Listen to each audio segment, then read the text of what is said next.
Sandy into his windup. Here's the pitch. Swung on and missed a perfect game. High fly ball into right field. She is gone. In a year that has been so improbable, the impossible has happened. Fernando Valenzuela has pitched a no-hitter. Thank you, Kershaw. This is a no-hitter. It is gone. It is a walk-off home run for Justin Turner. It's over. Big City, a walk-off home run. This is what. Take me out to the ball game. Take me out with the crowd. Buy me some peanuts and cracker jack. I don't care if I. Sandy into his windup. Here's the pitch. Swung on and missed a perfect game. High fly ball into right field. She is gone. In a year that has been so improbable, the impossible has happened. Fernando Valenzuela has pitched a no-hitter. Thank you, Kershaw. This is a no-hitter. It is gone. It is a walk-off home run for Justin Turner. It's over. Big City, a walk-off home run. This is way back. Walk 'em off. Chris Taylor. Buy me some peanuts and cracker jack. I don't care if I never get. It's time for Dodger baseball. Welcome to Dodger Stadium. Dodgers win. This is the golden age of Dodger baseball. Grand slam. It's a double for Freddie. They're going to make big signings. They're going to make impact trades. This is the most anticipated season in Dodgers history. Dodgers have won it all in 2020. Think blue, bleed blue, and I'm out. What is up, Dodgers Nation? Welcome to another late night Doug McKain Dodgers Dugout After Dark edition. We've been going live all day, but we got another trade that we have to break down. The Dodgers have traded for Ahmed Rosario of the Tampa Bay Rays. This is Ken Rosenthal was the first report. He tweeted out Dodgers acquiring Ahmed Rosario from the Rays. Sources tell The Athletic. And we're going to break it all down. But first, give me your takeaways. We got tons of stuff to get into. We got a new rumor about Jack Flaherty, Luis Robert Jr., what I'm hearing. And I also want all your takes about all things Dodger baseball at the trade deadline because Ahmed Rosario is back in Dodger blue. I'm going to tell you what this is going to mean for this team, and we're going to talk about the moves they made today. We're going to look back at the Edmund move and the Kopech move, but let's get your takes. And also, guys, good news is we have hit 94,000 subscribers. So comment "Let Friedman Cook" down below in the comment section, and you will increase your chances of winning. So the more times you comment after the show in the YouTube body comment. So definitely comment so you can win a jersey. We are giving away a jersey of one of the newly acquired Dodgers at the deadline. So far, you have some options. You have Michael Kopech, you have Tommy Edman, you have Ahmed Rosario. So hopefully there's another name tomorrow or later today or tonight or whatever time is going to be that the Dodgers could add another impact player, and you'll have that to choose from. But let me know down below, what is your biggest takeaway? I have a lot of thoughts on this one. I know you guys are feeling a little antsy, feeling a little anxious. It's scroll season, it's refresh season, F5 season, because you want that pass and bomb. You want to hear Garrett Crochet to LA. You want to hear Jack Flaherty to LA. Well, these moves that they've made today have improved the roster. The Dodgers got better today by the trades they made, all while they're still operating at the top of the market. And it's very, very expensive. These prices are absolutely astronomical for these impact players. Did you see the Astros trade of Yusei Kikuchi? They got Jake Bloss, In return for Yusei Kikuchi, the Toronto Blue Jays got in return Jake Bloss, their number 2 prospect, Joey Loperfido, their number 5 prospect, and Will Wagner, their number 19 prospect. For a Yusei Kikuchi rental, they got 2 top 5 prospects and a number 19, and prospects that organization has done a great job in developing. So prices are sky high. You're going to have to overpay. I mean, if you want to Crochet, give him all the prospects. Hey, White Sox, what will it take? How many prospects will it take to get Garrett Crochet? The White Sox and Chris Getz? Yes, that will be his answer. And then you throw in the Sandy Koufax statue. You throw in the Hollywood sign, the Santa Monica Pier, Disneyland, and In-N-Out Burger. It is going to take a haul to get one of these impact players. The Yankees are reportedly in extensive talks with Jack Flaherty. But don't rule out guys like Nathan Eovaldi still. I mean, we saw the Rangers, they traded Lorenzen, and that came as a little bit of a surprise. We got Let Friedman Cook from James Rodriguez, Brian Crow. We got lots of Let Friedman Cook. Julian, Talking Mavs in the house. What up, Talking Mavs? Let Friedman Cook. Rogue status. When is the Lance Lynn deal coming? I love that. That's a fire take. First fire take of the show. Because it does feel like, hey, let's get the band back together, right? Let's run it back with Ahmed Rosario. No, I'm going to tell you why Rosario was a good trade, was a solid pickup for this team. And yes, if this is this time tomorrow and these are the only deals they made, yes, we can get upset. We can ridicule and criticize these moves and say that Andrew Friedman did not cook and he was cooking Lunchables instead of filet mignon, right? But let's be patient because they executed these trades while they're still pursuing bigger names. We got traded for a guy not playing, and Ahmed again, effing joke. Kenny Chung, bring us Flaherty. No Aguilar, let Friedman cook. Let Friedman cook. Friedman is going to do anything worth anything. Stop having false hope. Jason Diamond. I mean, this is the same franchise that's made some big impact deals. But let's focus first and foremost on the deal that was just made. And let's really take a deep dive. And I want all your takes. Keep firing away down below in the comment section. Comment, let Friedman cook, so you're eligible for our next giveaway. Also, at 95,000, we're giving away a Shohei Ohtani Road Gray Authentic, so you definitely will want to be eligible for that. So comment GOAT Tani down below. But Ahmed Rosario, he's back with the Los Angeles Dodgers, and to create that extra spot on the roster, the Dodgers did DFA Ryan Yarbrough. He was the odd man out, and Yarbrough, he really was starting to hit a wall. He was heavily taxed towards the end. He threw 67 in a third inning. 67 in a third innings this season. That led all of big league relievers.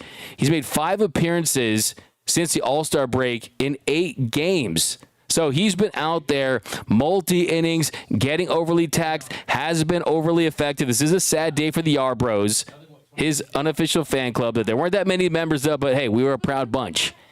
And he was the player the Dodgers DFA'd to make room. He's making $3.9 million this season, so we'll see what the Dodgers do with the $1.32 million, and we'll see if a team trades for him before Tuesday's 3 p.m. deadline. So they could still trade Ryan Yarbrough. He has been DFA'd. They needed to make a move, and he was the casualty. Now, as far as Ahmed Rosario, first thing that I think stands out, and you guys can correct me if I'm wrong, but how many of you out there saw Ahmed Rosario's stats and said, wait a minute, Ahmed Rosario is hitting 307 this season? He's slashing 307 with a 331 on base, slugging 417, has a 115 weighted runs created plus, so he's 15% above league average offensively, and he's hitting lefties better than righties. Has a 126 weighted runs created plus, so he's been 26% above average against righties. We know that's one of his specialties. And then you look at against right-handed hitters too, though. Against righties this season, he's hitting 300 too. 301 with a 326 on-base percentage, slugging 398. 109 weighted runs created plus. So he's been well above average against lefties and also has been above average against righties. So he's been raking this year. Ahmed Rosario has been raking, and what really stands out is those splits are nearly identical. 301 against righties, 307 against lefties. And that's in 76 games playing in the American League East. Don't tell me that's a small sample. Don't tell me that that means nothing. I think he's unlocked something in his swing this season, and you're seeing sustained success throughout this season. And then you look at defensively. We know that's not where he hangs his hat. Ahmed Rosario, you're not going to confuse him with an elite defender or anything like that. But he is someone that has positional versatility. I know it sounds like a broken record when you talk about positional versatility and optionality and things that this organization covets. Well, he is a -8 outs above average, so he's in the 2 percentile. So he's not a great defender, but he is versatile. This season, he started 18 games in right, 17 games at second, 10 games at short, 10 games at third base. So he plays multiple positions that the Dodgers might need him to play depending on certain guys come back from injuries. Remember, Chris Taylor even is dealing with a groin injury. Max Muncy still working his way back from the oblique injury. Mookie Betts, he is going to be back very soon, but we don't know if he's going to be able to handle the shortstop position or if they're going to put him back in the outfield or they're going to put him at second base. If you do that, what do you do with Gavin Lux? And Gavin Lux has been on a tear since the All-Star break. Do you include Gavin Lux in a trade? I have heard that there's more than a 0% chance at the very least, depending on what part of the market you're operating at. We're talking the Crochets. We're talking the top of the market. It's going to require a haul, and the Dodgers don't have the Jackson Holidays of the world. So you look at Rosario as a very, very solid pickup. And who they trade? They traded a 27-year-old outfielder. I mean, a 27-year-old, a player that they aren't very high on as far as what they think he can do in this system. And you had to really get a move on with some of these guys in the first place just because you really can't keep all of these guys. You can't develop all these guys. It's difficult to play in this Dodgers organization. But, I mean, Michael Flynn, he is a decent right-handed pitcher, but not someone that you see as having impact on this team. When you consider you got an outfielder, infielder in Ahmed Rosario, positional versatility, Michael Flynn is 27 years old, a 4.25 ERA in 42 1/3 innings across AAA and AA.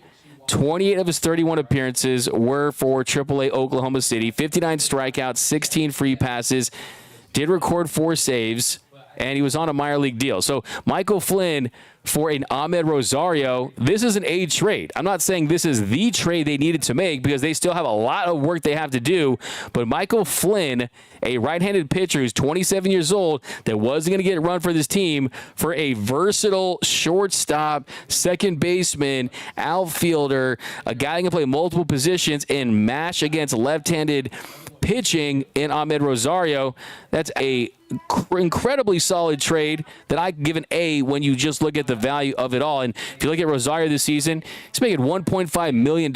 So the Dodgers on the hook for $508,000.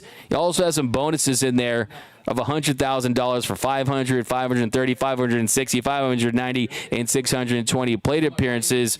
But still, I mean, that is a bargain for a player that can absolutely help this team. Now, I hear you out of there. I hear you guys. D-Mac, wait a second. He did not even make the postseason roster. We saw what happened with Colton Wong making the postseason roster last season. And what does that mean? Is he going to make it this season? There's no guarantee that that's going to happen. But still, I think this is a move that was sensible. It made a ton of sense. And with the Dodgers last season, he had 256, was 7% below league average, and 93 weighted runs created plus, 3 home runs, 18 RBIs, 6 stolen bases in 48 games with LA. And I think the one thing you want to look for early on is how he's faring against left-handed pitching, because that was the reason why you went out there and you got him last season. and he was having a lot of success against southpaws in Cleveland, had an 822 OPS against lefties at the deadline, but that 822 OPS went down to 768, which is closer to league average. So, I mean, the good thing about his performance with the Dodgers, though, was defensively, 190 innings of work. He had 3 defensive runs saved at second base. So he was an above average defender at second base. And even Gavin Lux, when he's performing well, you don't love him against lefties. So at the very least, if you do end up keeping Gavin Lux and you want to see Ahmed Rosario at second base, you can platoon them, and then your bench gets a lot stronger. So I really do like this move. I think this is one of those moves where, yes, the big moves are what you're focused on, but the little moves, the marginal moves, the truth of the matter is this morning, the Dodgers roster was worse, and by night's end, it is better. The roster is better, but there's still work to do. Trust me, I'm like you guys out there. I want to see the big moves. I want to see the pass and bomb with Garrett Crochet or Scooble or even Jack Flaherty. I want to see those moves. Nathan Eovaldi. I want to see those moves. This is going to be me if the Dodgers do make one of those moves.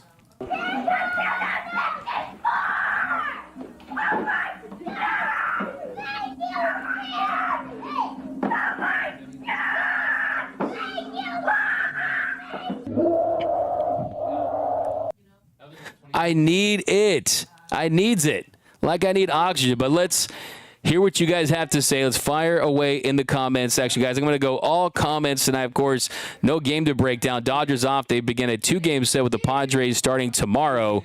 Diego doesn't like the deal. Lots of let Friedman cook. Pablo Ramos says Rosario sucked last year.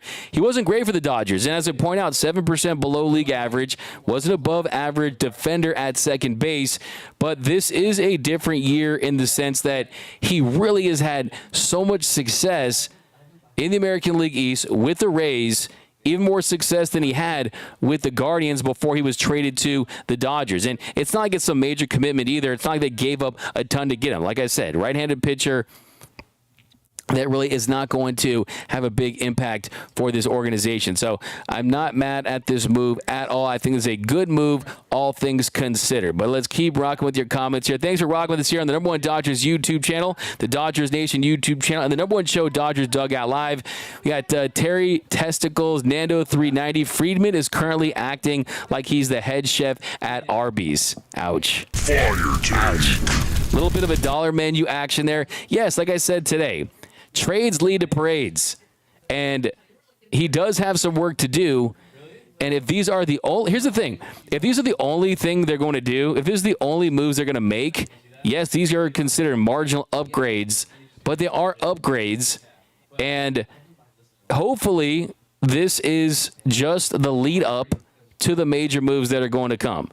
And Jack Flaherty is highly sought after by multiple teams. I think one thing you should focus on is the haul that the Toronto Blue Jays were able to get for Yusei Kikuchi, because that was a lot more than I thought they were going to get for him. But they got the #2 prospect. You got Jake Bloss. You got Joey Loperfido, #5 prospect. Will Wagner, their #19 prospect. And you look at this Astros team, they're a team that is always trying to be aggressive, always trying to put themselves in the best position to go out there and win the World Series. And Kikuchi, he's been inconsistent throughout his career. A 4.72 ERA, has made an All-Star appearance, did so back in 2021 when he posted a 3.86 ERA. But he also gives up a ton of home runs, especially in 2024. 4.75 ERA, 3.64 FIP. That definitely is promising. The expected FIP is promising too.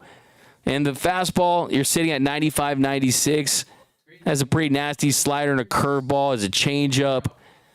But if that is what they're getting for Kikuchi, just imagine what the White Sox and Chris Getz are offering him for and what it's going to require to get him in a Dodgers uniform. You almost hope at this point that the extension is that that the extension is a bargaining chip for the Dodgers, really, because that definitely hurt his market.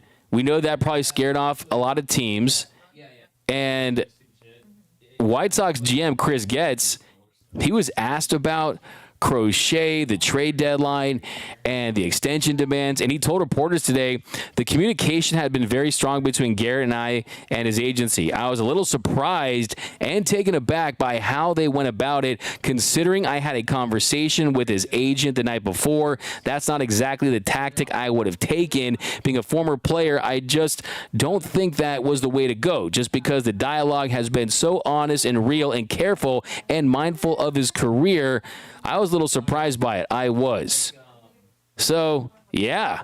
I mean, that definitely doesn't sound like a happy GM that traded Fetty away today, that is likely going to keep Luis Robert Jr. We'll talk about that in a second, what that means. But that sounded like a GM that says, you know what, we are trying to maximize the return on you, and you're out here saying you won't pitch unless you get an extension. That definitely hurts your market. He must love Chicago, Chris Getz, because he definitely hurt his chances of being traded. We got written out our Tanner Scott bit of lockdown bully and let the youngsters get us through until our boys are back. I agree. What's up with the Tupac, Ricky Flores? You know, some of that Thug Life or that Doug Life, West Side. He always comments Tupac. But Jesse O.T. let Friedman cook. Colossal Jaguar let Friedman cook up a big move. DFA Biggio, Roy Estrada. This is a seller's market and teams getting bent over.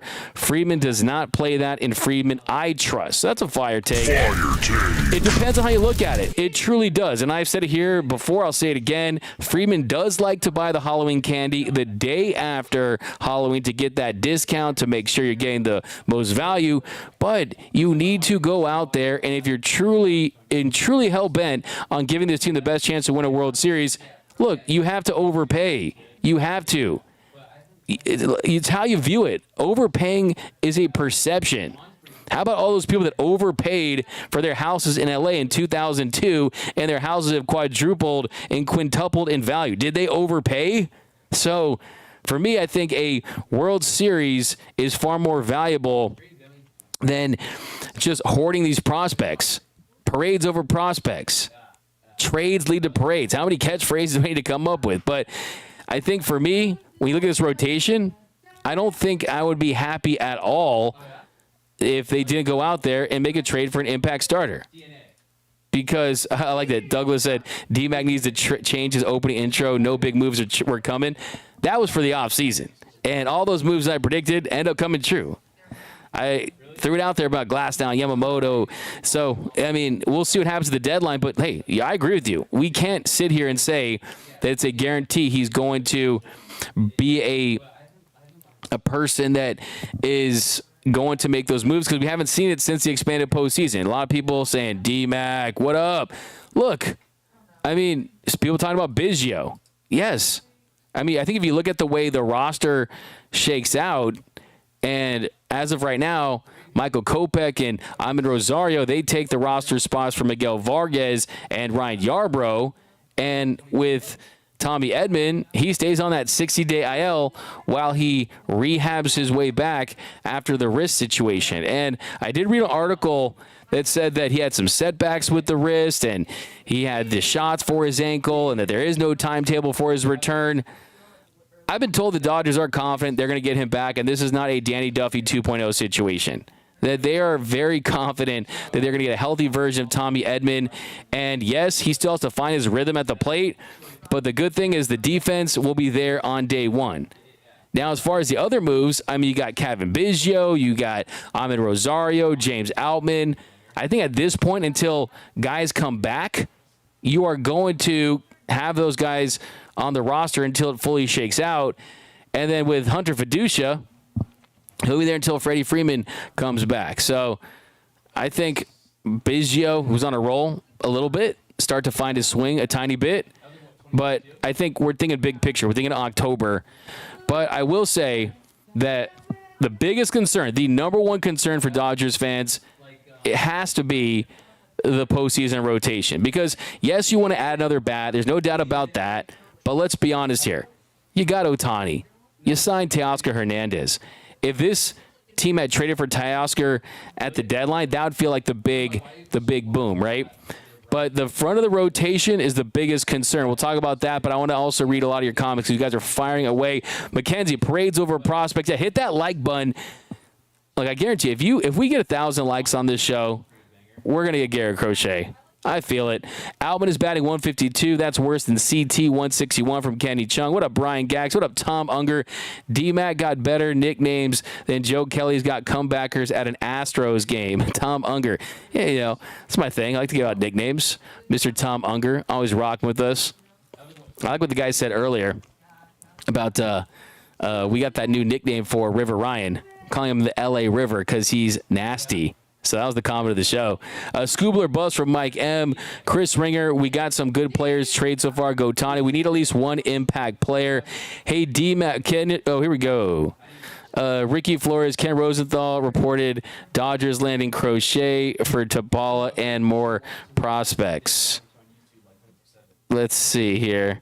Of course, that's a little bit of a hashtag trust me, bro.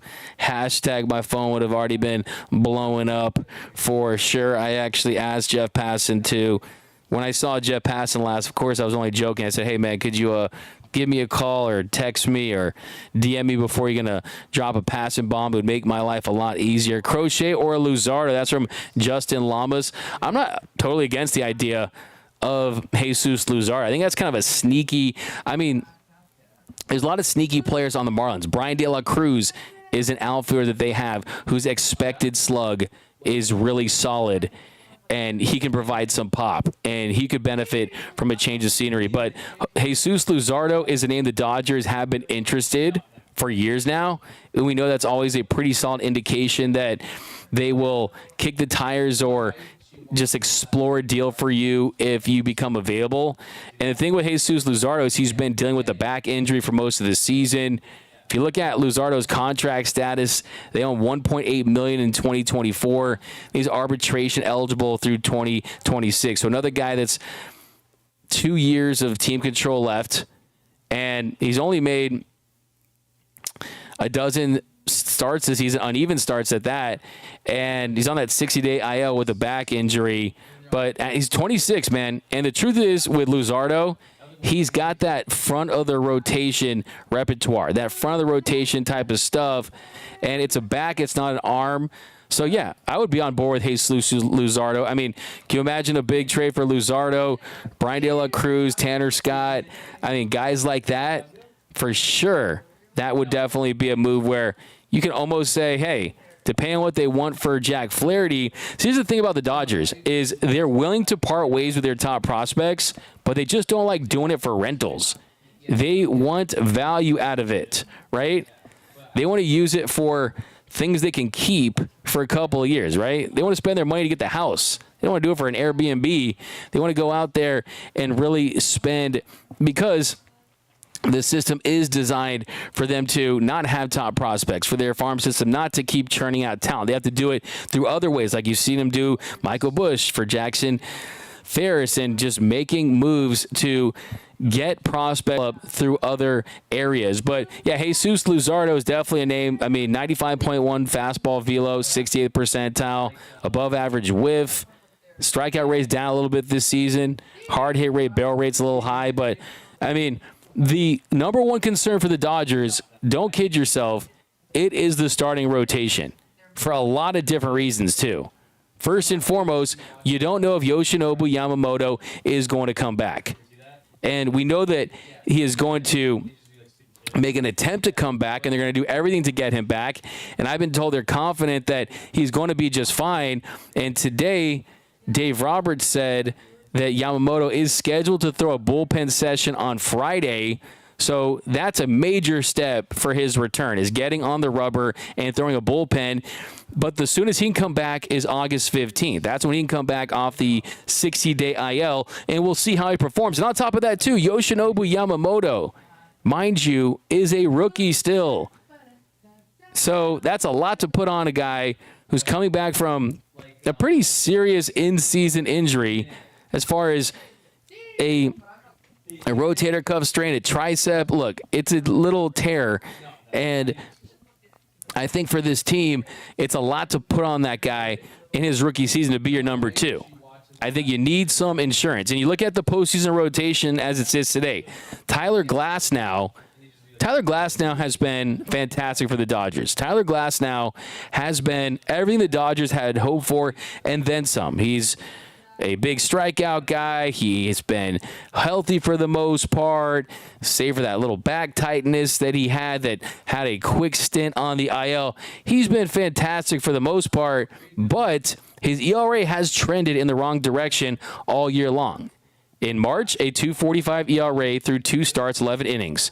In April, a 2.81 ERA in 32 innings of work. In May, a 3.48 ERA. In June, that jumped up to 3.72. In July, that's up to 5.73 in 2 starts. Every single month of the season, every single month, Tyler Glasnow, his ERA has gone up. So then now you have a guy in Tyler Glasnow that by the time the postseason rolls around, he will have obliterated his career highs in innings pitched and games started. The same thing that Dodgers fans are freaking out about Garrett Crochet, their own ace is dealing with that same issue.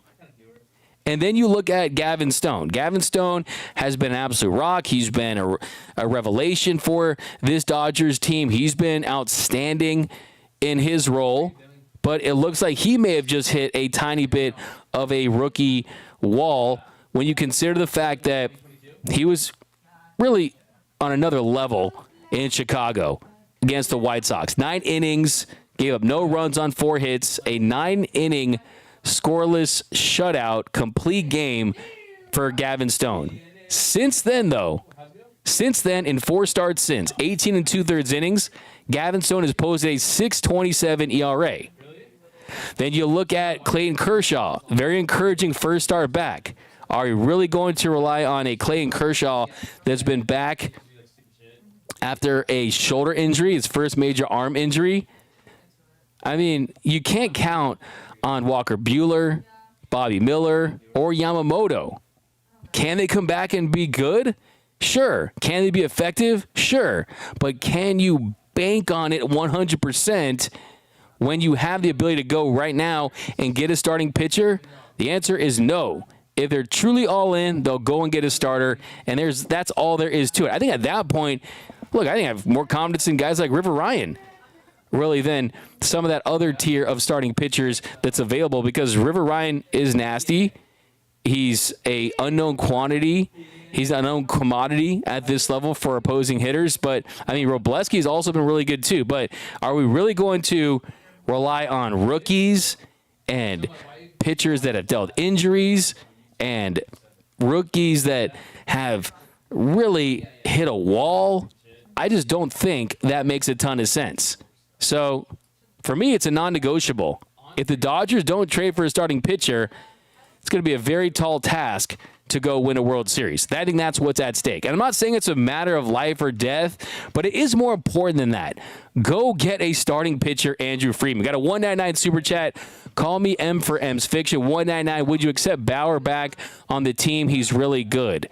I think with Trevor Bauer, Major League Baseball did their own in-depth investigation. They did their own private investigation, and we really don't know the specifics of that. And the truth of the matter is the Dodgers are not going to cross that bridge again. It just isn't going to happen. So, look, if the Dodgers aren't doing it and any other team in Major League Baseball is not doing it, I mean, it's one thing if the Dodgers aren't doing it, right? Just because they've gone that route before, it didn't work out, and they're not even comfortable going that way and not even entertain the idea. But not even any other team has come close. So, I mean, it's just not worth talking about. I just hate to say that, but I don't want to waste airtime on something that has a 0% chance of happening. But we got Alex. There's how many other prospects in this league, but people keep resorting to a YouTuber. Please be creative. I think you're talking about that. Let Friedman cook, Gotani, Matthew, Corsaro. Padres need to make sure their checks don't bounce. That's a finish him. Finish him. Here we go. We got Izzy says, "Hey D-Max, so are you gonna do a Rosario, Kopech, or Edmund jersey giveaway?" Well, as of right now, that's where it stands, Izzy. So hopefully tomorrow we'll get another name to choose from. But hey, these are pretty much unprecedented times as far as the prospect cost. I mean, that Kikuchi haul really terrified me based on what they could get. I mean, you have to really hope that the market isn't as robust. The Astros are a team that kind of fits into a possible extension with Crochet. They're a team that's crazy enough to do that, but they're off the board most likely now because they try to trade it for Kikuchi. And if the Yankees get Jack Flaherty, that's another team. So either Crochet stays with the White Sox or it's the Dodgers, and they tried to trade him in the offseason. You could still get a haul for him in the offseason, for sure. But let's keep going down. Lots of comments here. Welcome. If you're just joining us, welcome to the Dodgers Nation post-game show. Let Friedman cook. That is the mindset. A's holding on to everyone or what? That's from Daniel. Let's keep going down. We're going to talk about Luis Robert Jr. Update from that. If you guys get any updates on the X, let me know. I'm constantly checking my phone, though. Why we acting like Bauer is not a high tier. Man, Gold Point, and like I said, this is no slight to Trevor Bauer or anything like that. I'm just saying it's not going to happen. It's not even something that's even, there's a 0% chance of it happening. I mean, I can tell you from people I've spoken to. Let's trade for more guys in the IL just for fun. That's from Elephant Tens.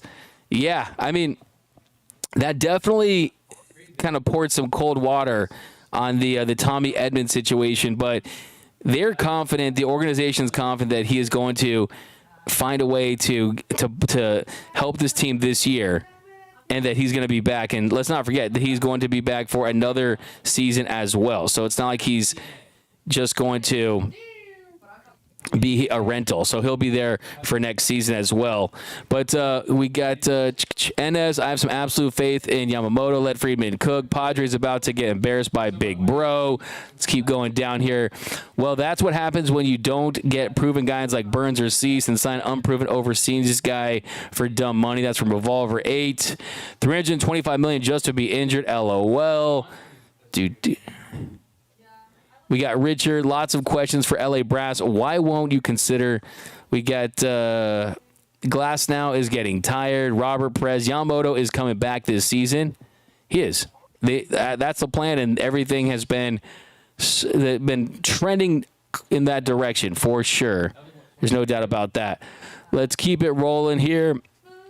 I'll let the kids pitch. Hey, look, I mean, it might come down to it. I mean, River Ryan definitely has a lot of potential. A lot of potential to be a high-level, frontline level, ace-level type of arm in short bursts. I don't think he's a guy you're going to see going 5 and 6, 7 innings in the postseason, but I definitely think he could be a weapon for this team. Mr. Lamba says Crochet is a risk too, Doug. Can't bank on him either. Can't bank on any of these guys just because it's pitchers that are throwing harder than they ever have in Major League Baseball. But having said all that, the more pitchers you have, the higher your chances are that at the very least 3 or 4 of them are going to stay healthy and carry you throughout the postseason. That really is what's at stake right now. Robleski getting stronger with every start. He is. I love Robo. How about Honeywell, too? Honeywell's my guy. I'm going to wear a turtleneck on the show. Fear the turtleneck. For sure. Dodgers own the Padres. Talking about the rivalry tomorrow in their minds, of course. Maybe the Dodgers can sign 52-year-old Bartolo Colon in the Mexican League. Okay, who says no? He would easily be high on my list for sure. Call me before I wish Bauer well, but I pretty much agree. 199 from Call Me M's for Fiction. Let's keep it going, guys. Why is Friedman so useless? That is from Philip. So, yeah, a lot of frustrated, lots of nervous, anxious Dodgers fans waiting for that big move to be made. Let's be patient. What up, Mario Landaverdi? Let's just be patient and wait for it. And if it does not occur, well, 1, still have a lot of talent on this roster, but 2, we'll see what happened, and we'll hopefully get more details about how. But right now, these are the same feelings we had in the offseason when a lot of people thought that Ohtani was not going to sign with the Dodgers, when you didn't have the Glasnow trade, when you didn't sign Yamamoto and he was going to go to the Yankees or the Mets when Stephen Cohen took him out to dinner, right? So it's an emotional roller coaster, but buckle up for sure. Miguel Vargas is going to hate Chicago. That's from Janet. William Calderon, let's come back to earth real quick. All the Dodgers struggles, and we're 2 games back from the Phillies for the best record in baseball. That's a comment of the show from William Calderon. Could not agree with you more. Let's put things into perspective. And remember, this is still one of the best teams in baseball. Yes, you have a 6.5 game lead in the division, and that has been shrinking. But I think for a lot of Dodgers fans, we know how good this team is. We know that this team is going to most likely win this division, most likely finish with one of the top 2 records in the National League. If they get hot, they could chase down the Phillies. It's not outside the realm of possibility. It's still a lot of games left to make things interesting. But we know that the standard is not NLDS, NLCS. It's not even just get to the World Series. It's World Series or this season is considered a failure. Those are the stakes. That's just the reality. And history tells us that making big trades at the deadline puts a team over the top. Look at last year. Jordan Montgomery, outstanding in the postseason, was one of the big reasons why the Rangers won. Aroldis Chapman. And you can look at the model for the Rangers. You did your big work in free agency. Marcus Semien, Corey Seager. But then to get you over the top, it was in-season trades. A couple years ago with the Braves, Jorge Soler won the World Series MVP. Jock Peterson was great in the NLDS. Eddie Rosario won the NLCS MVP. So, DS, Dodgers, B grade so far. For me, my grade for the Dodgers at the deadline is incomplete. It's an incomplete. It's too early to grade it. But these first 2 moves, based on what they gave away, Miguel Vargas, they didn't. I can tell you from talking to people with the Dodgers, they did not love his defense. They did not love his positional versatility. And just the truth of the matter is that he was best suited to be on a team where he could play DH or he could play first base. So there was no move for him to make with the Dodgers, and that's just the thing. He was just going to be stuck here, so it didn't make a ton of sense. So let's keep going down here. Rich Hill, grandfather Hill, coming to L.A. The Dodgers were a team that did scout him, so it's possible, but hopefully that is not the top of their priorities. I know Rich Hill would love to be back with the Dodgers. He absolutely would, but they're aiming a little higher than that. Kevin Gausman from Danny Pang. Kevin Gausman is another guy that when you look at what the Toronto Blue Jays are doing and some of these fire sales out there, Kevin Gausman, who has pitched well, and he's helped that Blue Jays team, but with Gausman, I don't know. I don't love the contract, I'll be honest with you. Signed for 5 years, $110 million. He's due to make $23 million next year and $23 million in 2026. I mean, really, for the market for starting pitching and his production, that's not an awful deal for sure. But I think if I'm the Dodgers and you got Shohei coming back next season, you hopefully are going to add a pitcher here. And if you do, if it's not Flaherty, if it's Crochet, he'll be there for 2 more years. Yeah, Gausman's been pretty solid. The strikeouts are way down this year, though. Strikeouts per 9, 11.53 to 880. The expected numbers don't paint a great picture. In the words of Randy Jackson, that's a no for me, dog, on Kevin Gausman. Here we go. 199 super chat from D-Mac Jr. Kike for Game 2 World Series starter. There you go, son. I think it's time for me to put you to bed. I'm going to go read you a book. I'm going to read you Chicka Chicka Boom Boom or something. And it's time for bed for those type of ideas. Honeywell's screwball is fire. Yes, absolutely. Yeah, Brent Honeywell's been great. Doug, what grade do you give this deadline so far? Like I said, it's an incomplete, but I think these 2 trades, you could easily make the case that there be plus to A- trades. Just because Michael Kopech, you get an extremely high upside pitcher that is tailor-made for the Dodgers pitching and development team with Connor McGinnis and Dr. Mark Pryor. They are going to put him in the lab. They're going to identify how they can improve his walk rate, because that always has been the issue with Kopech. is he's got great stuff, high velocity, high strikeout stuff, but it's just the free passes that ail him. And what I love about the trade is you can't teach velocity, you can't teach nasty stuff, you can't teach spin rate, but what you can teach is the ability to have more command, and you can smooth out mechanics to try to achieve that. And yeah, his walk rate, 12.6%. That's in the 7th percentile. No bueno. But fastball velo, 98.6. That's in the 99th percentile. Me likey. You can call him a poor man's Mason Miller, right? The reclamation Mason Miller. Also, expected batting average is 204. That's in the 89th percentile. So if you look at a lot of these metrics, strikeout rate, 92nd percentile, whiff rate, 86th percentile. I mean, there's a lot to like with Michael Kopech. It's just reducing the hard contact and reducing the walk rate and helping him miss barrels. But he could be electric if he gets the right tweaks to those mechanics. And he goes that 4-seam fastball 79% of the time, then the cutter, then the slider.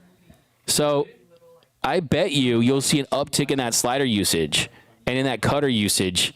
The cutter to miss barrels, the slider as well. And the 4-seam fastball has still been a weapon. It just, the slugging's been high on it.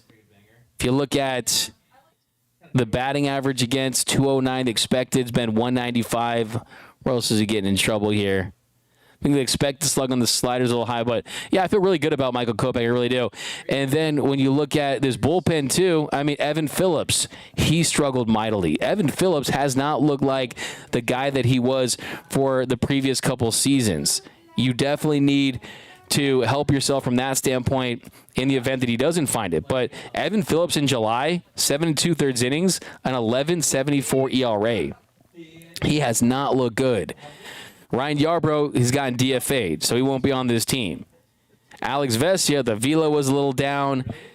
I think they're still high on him for sure as their best lefty out of the pen. Really, their only high leverage option out of the pen. I would still like to see Tanner Scott, but I think Michael Kopech definitely is someone who has tons of upside that I really, really like him. He's someone I've been mentioning on the show for quite a while now. The everyday fans of Dodgers Dugout Live will definitely attest to that. And then you look at Tommy Edman, man. Tommy Edman, he's been on the IL all season. The right wrist issue has been a recovery process. He had surgery in October, and he's just working his way back. I think the little concern is they did have a setback with the ankle that required an injection. And if you look at the rehab starts, he has 29 plate appearances down in rehab.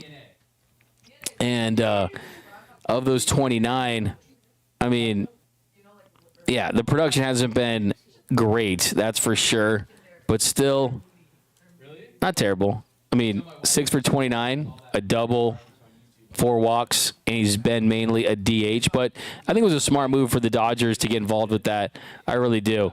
I think Edman gives him that flexibility. I think you'll see him in center field. I do. Center field, third base if Max Muncy doesn't come back. You move Pages to one of the corner spots where he belongs, and we'll see if he even remains based on what they do tomorrow. So another rumor before we get out of here, guys, and we're going to be giving you wall-to-wall coverage all day tomorrow, but this is a move that could absolutely impact the Dodgers, and that's Francis Romero reporting, hearing the White Sox are unlikely to trade Luis Robert Jr. at this point, according to sources. So Luis Robert Jr., that's an MVP-level ceiling for around $60 million. You get him for 3 seasons after this season. So you get 4 postseasons with Luis Robert Jr. I think what they're going to do is they're going to have him increase his trade value for the rest of the season and look to move him in the offseason. But here we go. We're going to do all comments for the rest of the show.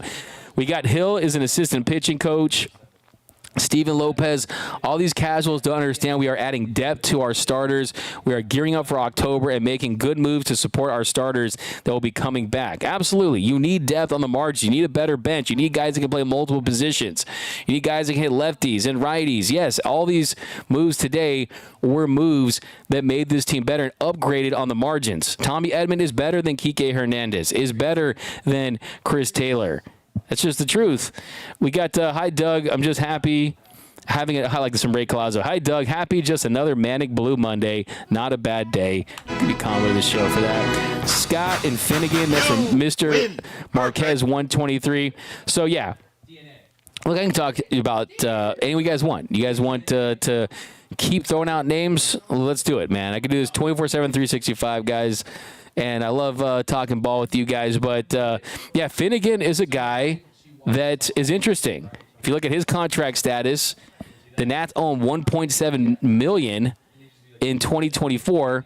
Then he's arbitration eligible for next year. So he has one arbitration year left after this season. If you look at his stats this year, stuff plus around league average, strikeout rate 26.1%, walk rate 8.1%, sub 3 ERA, made the All-Star team. The BABIP was very low at 220. So you look at that BABIP being low and the fact that his strand rate is over 85%. You can expect him to come down to earth on some of those numbers, but still, even with that regression to the mean, I think he's still a above average pitcher in this league. And I love velo, man. Like I said, I love velocity, because if you want the dub, you've got to slug, but also if you want the dub, you've got to shove. And you do that by high velocity. He's in the 93rd percentile on fastball velo, 97.2 miles per hour, 71st percentile in strikeout rate, throws that four-seam, splitter, and slider. That's a name that I don't think would blow your mind as far as adding another reliever there. But I think definitely it would be a nice addition. Then there's Tanner Scott. Now, Tanner Scott, he's going to be moved. What team will pick him up? That's a huge question down the stretch here. He's owed $1.9 million this season. He's a free agent after this season, so he's a pure rental. And the truth about Tanner Scott is a lot like Michael Kopech. He basically finds a way to have success despite the high walk rate, whereas Michael Kopech doesn't. But he still has big-time stuff. Strikeout rate's down a little from 33.9% to 29.1%. Walk rate is up from 7.8% to 14.8%. But guys just can't hit him, man. Opponents are hitting 123 off of Tanner Scott. And since 2023, the start of the 2023 season, based on Fangraphs WAR, he has been the best reliever in baseball.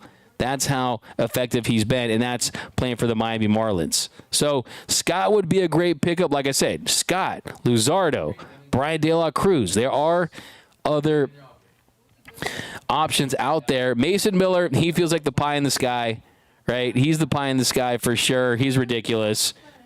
Would the A's be tempted, though, when you look at this market? The fact that they're going in a different direction. By the way, it's going to be the last time the Dodgers play the A's in Oakland soon. Sad times. I mean, Mason Miller could be transitioned into being a starting pitcher next season. He throws 101, man, with a dirty, dirty slider, striking out opponents at a 46.7% clip. These aren't real.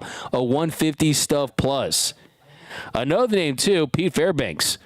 Pete Fairbanks, he's under multiple years of team control. He's owed $5.9 million through 2025. He has a club option for 2026. Signed that deal a couple of years back. And if you look at his stats, there's some numbers that are trending in the wrong direction. The strikeout rate has gone down. The velocity has gone down 2 miles per hour. He really is more of a setup guy, a high leverage guy than a closer at this point as far as the role they have for him. But still, lots of value. I mean, $3.7 million for 2025 and a $7 million club option for 2026. That's a great piece right there. I mean, I would love to have a Pete Fairbanks as well. But let's keep it moving here, guys. We got $5 super chat. Vesia relies on crushing Red Bulls before going out. Anyone who relies on energy drinks will not be consistent. Sammy Boy Smith, Astros are making the World Series this year. They're fooled after this year, though. So last year, a little last dance for sure. Hey, guys, doesn't D-Mac look like Will Smith, Gabriella? I've heard that, I don't know, about 10 million times. But, hey, Will Smith, day off, doing a live trade special show for you guys. I mean, gosh, what a guy. How bad is Rojas's injury? They don't think it's that bad. I think that it's not that they like. The truth of it is with Rojas is after the All-Star break, he's 0 for 9. And Miguel Rojas told me himself that when you play shortstop every day, at some point it bleeds into your offense just because of how demanding that position is to play. But he's on the 10-day IL. He's got right forearm tightness. Dave Roberts said that he was going to keep him from throwing for a while. And, of course, the Dodgers, they bring in Nick Ahmed. So, hey, you got multiple Ahmeds on the team. So that's kind of fun. There we go. Yeah. The second amendment. Trade for Trout. That'd be fun. He's injured, though. Skubal, Rooker, and Scott check. Yeah, Brent Rooker, I think for me, when it comes to Rooker, the holdup would be the fact that he really is a DH that can play in the outfield. He's not a defender that you can truly trust, but boy, can he rake. And I think if you look at the net benefit of that and the fact that he's under team control through 2027, I mean, he's owed $300,000 left in through 2024, and you get arbitration for 2025, 26, and 27. Just when it comes to he's one of the young hitters, I mean, it's not that young, too. And that's another reason why for an arbitration guy at 29, they should trade him. The A's should trade him because he's 29 and he's entering arbitration. So they should try to get a haul for him because his raw power is really, really impressive. It truly is. The only problem is he's really a DH. I think if Brent Rooker could play outfield at a more respectable level, they might be willing to give up top prospects for him, but I wouldn't rule it out for sure. I mean, the guy could absolutely slug, man. This lineup would be ferocious. I mean, that's one thing. If you can't get the pitchers, you can supplement it through the offense, right? So, I mean, hey, man, I would not be opposed to that. I mean, I think Brent Rooker is someone that I like. The way I would rank it, though, Jose Del Rancho, DMAC for Dodgers, new operations of baseball position, DFA Andrew Freeman, BC, everyone in this chat has won as many World Series rings as all Padres players ever for nearly 60 years. BC with the comment of the show. Yeah, you look at the Padres trophy case, and it's emptier than the toilet paper aisle at the beginning of COVID. I mean, there's just nothing there, man. Nothing.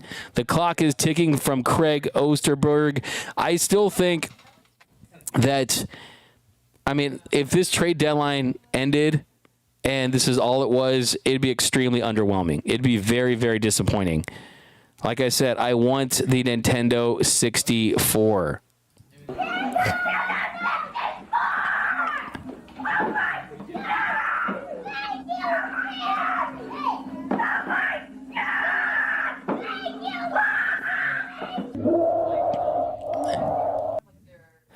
I need it. But I still would say if you want to rank them left, I mean, the top three have to be the top three starting pitchers available. And that is Jack Flaherty at 3, Garrett Crochet at 2, and Tariq Skubal. If he's available, of course, that's the play. There's no guarantee that he is or that the Dodgers have the prospect package that could get that deal done. Really, their ace in the hole is trying to see if they can absorb what's left of Javier Baez's terrible contract to get that deal done. But we're going to be back tomorrow morning with the latest news, latest Dodgers rumors. Sleep tight. Go leave some carrots out. Go leave some cookies out for old Saint Friedman and hope that Santa Claus can give us what we want tomorrow, and that is an impact arm, possibly an impact bat. But they got to go out there and make some big trades. But today, we got some action. It's on. It's totally on. Couple more here, a couple walk-off shots. Thanks for rocking with us, guys. And stay tuned for the giveaway. Make sure you comment, let Friedman cook. We're going to pick one person for that jersey. And we don't give away the cheap jerseys, man. We give away the authentic jersey, the one the players wear. $400 value. So definitely be sure, because you guys, we're giving away T-shirts, hats, tons of stuff for sure. We have Mr. Seabat. I heard now that Miggy Vargas was traded D-Max, so now he can opt out and be the voice of UCLA's synchronized swimming. Mr. Seabat. Hey, I'd be down for that job. I went to UCLA back in the day. But do we have a synchronized swimming program? I don't know, but I'd take any gig where I can talk, really, to be honest with you, man. Padres, 0 titles. Yeah, let's beat the Padres tomorrow, man, for sure. Hey, D-Mac, will you be at Dodger Stadium South this week? So I might go tomorrow, but I got live shows all day. I'll let you know. I was there last time. Petco Park, always fun to see our beach house, Dodger Stadium South. But thanks again, guys. My name is Doug McKain. You can follow me on X and Instagram out at DMac_LA. Follow me on TikTok, on Instagram, on the X for up-to-the-minute Dodgers news and rumors. You're going to find it right here at Dodgers Nation, the #1 Dodgers YouTube channel. Hit that subscribe button, hit that notification bell, hit that like button. Remember, nothing brings it together quite like Dodger baseball. A couple walk-off shots, 4,500 subs from a Rich Hill jersey. Okay, I like that. I could give away a Dick Mountain jersey. That'd be pretty cool. But thanks again, guys. As always, joining us here. My name is Doug McKain. Enjoy the rest of your night. If anything pops off in the next couple hours, look, if anything pops off at all in the next 24 hours, expect me on for the next 30 minutes, whatever that is. So definitely stay tuned here. See you, Ruben. See you, Gabriel. See you, NS. See you, Ed Rivera. Thanks again. Remember, nothing brings us together quite like Dodger baseball. And until next time, think blue.